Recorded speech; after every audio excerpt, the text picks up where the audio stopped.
Hi, I'm James Shillinglaw aboard the American Empress, and here we are in the Columbia River in Oregon. Actually, I think we're right next to Washington, too.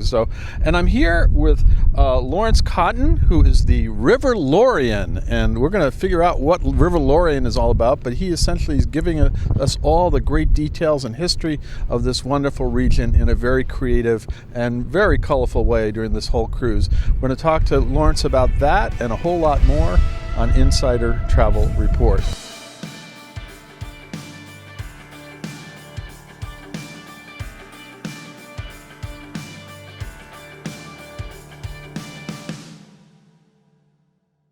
Now, Lawrence, first of all, it's great to meet you first here, and you have such an amazing performance, and also such crucial history about things. I went back. I had to go buy the book for Lewis and Clark, and after I heard all of what you said about it. But first of all, how long have you been with American Queen Voyages? Well, I've been here with American Queen Voyages and on the American Empress since this vessel was relaunched and rebranded in 2014. Wow. As the regular River Lorian. Yeah. I do have a relief or two, but I'm in essence the regular River Lorian on this vessel. And I've also worked a little bit on other geographies for this company as well. Yeah, and you are the only company that has a River Lorian, which is? Correct. Although I will say that most other companies in this line of work have my equivalent, okay, but they have different titles. So River Lorian is actually a history of the river, right? River storyteller, right, river historian, and river storyteller. And it is unique. That title is unique to this company on its vessels, correct? Absolutely. And I know they have it on the Mississippi. I've seen it down there, and you have it up here. Now, how did you acquire all your knowledge of this history, this region? Because you're not even a native of this region, right? Correct, I'm not. I moved here, actually this fall, it'll be 28 years ago, from Boston. I'm a native New Englander. I moved to Portland, Oregon, 28 some odd years ago for a job that has nothing to do with what I do now. And regarding the history of this region, I'm largely, and geology and natural history, I'm largely self-taught. Well, you've done a crash course, obviously, especially in the last few years that you've been here, because you seem to know everything about it. I know a few things, and I have a fun time sharing it with our guests. That's the whole point of what I do, to make it informative but also entertaining and lively. Now, let's talk about some of the things that you have, because day by day you offer a program, and every day we hear from you about the history of the river. But we'll kind of roll it out for us. When we started out in Portland, what have you been doing every day with the guests? That's right, nearly every day. In fact, sometimes 2 programs a day, sometimes 3 if you include guided walks off the vessel, and then there's extended narration, as you now know, on our what we call our cruise day. But I set the theme early in the week with a broad-based program that covers geology, in particular the fantastically extraordinary story of the Ice Age floods, the Missoula floods. I give a wildlife tour of the region. I talk about the discovery, exploration, and naming of the Columbia River, both the British and American claims that overlapped with each other, the fur trade, obviously, which is part and parcel of that story, also steamships, railroads, highways, hydropower, dams, and so forth, all in a comprehensive program just to sort of set the mold, and then I delve into each of those topics sequentially okay, in the whole course of the rest of the cruise. And then, of course, you get to a certain point where we are really focused on Lewis and Clark, which I had bought that book a while ago by Stephen Ambrose, which you recommended as well, and I never got a chance to read it. And now I bought it again because I don't know where it is now, and it's one of those books. I think it's called Undaunted Courage or something, which is really gives you a background, and you have at least 2 or 3 sessions just on Lewis and Clark, right? I do. In fact, this week 3 sessions, most weeks 2 sessions. We're doing a little something extra this week. But I was deeply influenced by Stephen Ambrose. I knew him a little bit. I was deeply influenced by any number of other scholars living and recently passed on all things Lewis and Clark. I was deeply involved with the planning and execution of the Lewis and Clark Bicentennial here in Oregon, Washington, and Idaho. And I have many friends in that field, and I still spend time delving deep into the journals and other scholarship about Lewis and Clark. And it's a massive, for me, I can't do it in less than 2 hours. and it's a massive retelling. Yeah, we did two sessions. It was one in the morning, one in the afternoon, right? Correct, including lots of citations from the journals, Right. in character as best I can, with President Jefferson and Captains Meriwether Lewis and William Clark, among other members of the expedition, directly from the journals. And then you actually came back and you did sort of a little skit, little play the next day, if I thought.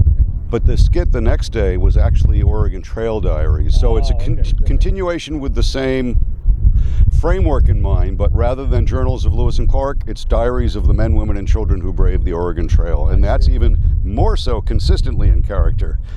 That one is truly a mini one-man theatrical program. It's really the equivalent of what would be called a staged reading There you go. of the diaries. Now, Yeah. we have a couple more days left. What's to come? What are you going to tell us the rest of the time? Lots more. As soon as we finished here, I have a program called Something's Fishy around here. Did you know that? In fact, it's so fishy that we have native fishing going on right behind you. They're pulling. They're right. The natives are pulling out their salmon, right? Pulling the Chinook salmon out of their gill net right behind us as we speak here in the Columbia Gorge, adjacent to Stevenson, Washington, across the river from Cascade Locks, Oregon.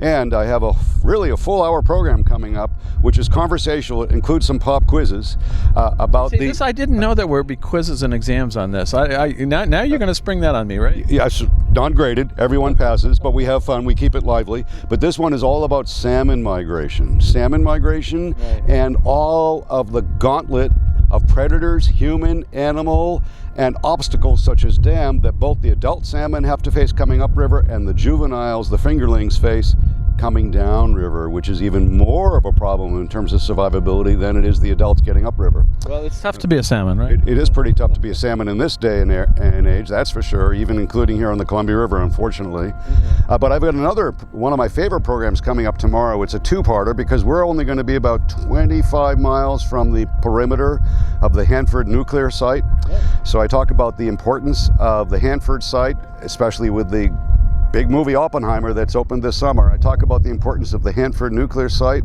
to the Manhattan Project during World War II, but also ongoing the Cold War production, weaponry throughout the Cold War and its consequences. Since it's been closed, it's all about mitigation and cleanup, but it's also a spin-off. There's a tremendous amount of science, technology, and high-tech that goes on in and around Richland and there in the Tri-Cities.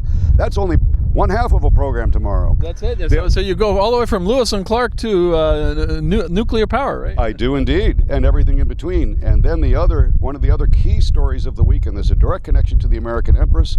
I talk about in July 1996, the teenagers there in Kennewick, Washington, who accidentally came upon a very nearly intact skeleton of a more than 9,000-year-old human being, one of the most significant finds in modern North American archaeology. Wow. And it amounted to a 20-year tussle between the scientists and the regional tribes of the area as to who would finally have final possession of those bones, but also, and eventually they were returned to the tribes, but only in recent years. But in the meanwhile, all the scientists, including a big Smithsonian institution team, uncovered a vast wealth of information that has only greatly enhanced our understanding of the peopling of North America. And there's a direct tie to the American Empress that will be revealed in my conversation tomorrow morning. I'm going to have to sit in on that one because I'm looking forward to that, because it really is fascinating what Lawrence can impart to the guests here, because it is an incredible region that I didn't know as much about. I sort of knew about Lewis and Clark, but a lot of the other parts of this region I knew nothing about. Indeed. And that's my passion, is sharing surprising information. Some of it maybe not so surprising, but helping to reveal more of the drama, more of the human story, more of the cultural story, meaning Native American, and maybe the fur trade story, to what makes the history of this area so rich, so dramatic, so filled with adventure and color and the human element. And that's what I try to convey in all of the programs that I do. So that's really what you want guests to come away with, is all of that, and come away with an appreciation for this region, for the history and also the culture, and obviously the natural surroundings as well. I was just going to say, and of course the visual beauty, the natural surroundings. This is not beautiful at all. I don't know what I don't know what we're doing here. We're blown away here is one thing. You got the flag is going here. It's pretty good. Right? It's late afternoon. It's still summer here in the Columbia Gorge, and typically in the afternoon, in the late spring to early fall, the winds kick up in the Columbia Gorge. Actually, they're less windy than usual. Normally, this river would be filled with sails right now. There's only a few sails out, I believe. Yeah, but there's a lot of windsurfers and a lot of kite surfers, and it really can do that. Well, Lawrence, I want to thank you for taking the time to talk with us today, and also thank you for all the lectures that you have been delivering and all the history that I have learned here with you. And I'm looking forward to the next couple of days and hearing even more. Thank you. It's been a pleasure, and we certainly are going to keep it lively still the next few days. Lots more to do. I'm sure you will.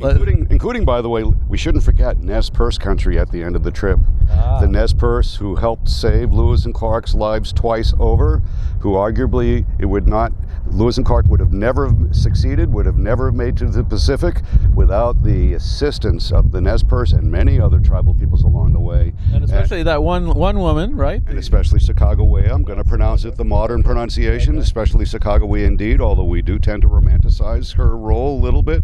But she was instrumental and extraordinarily helpful to the Corps of Discovery, absolutely. Well, it is an amazing story, and it's all happened, it really was the expansion in the United States, and it really resulted in what we have today as a country, and it really is such an important part.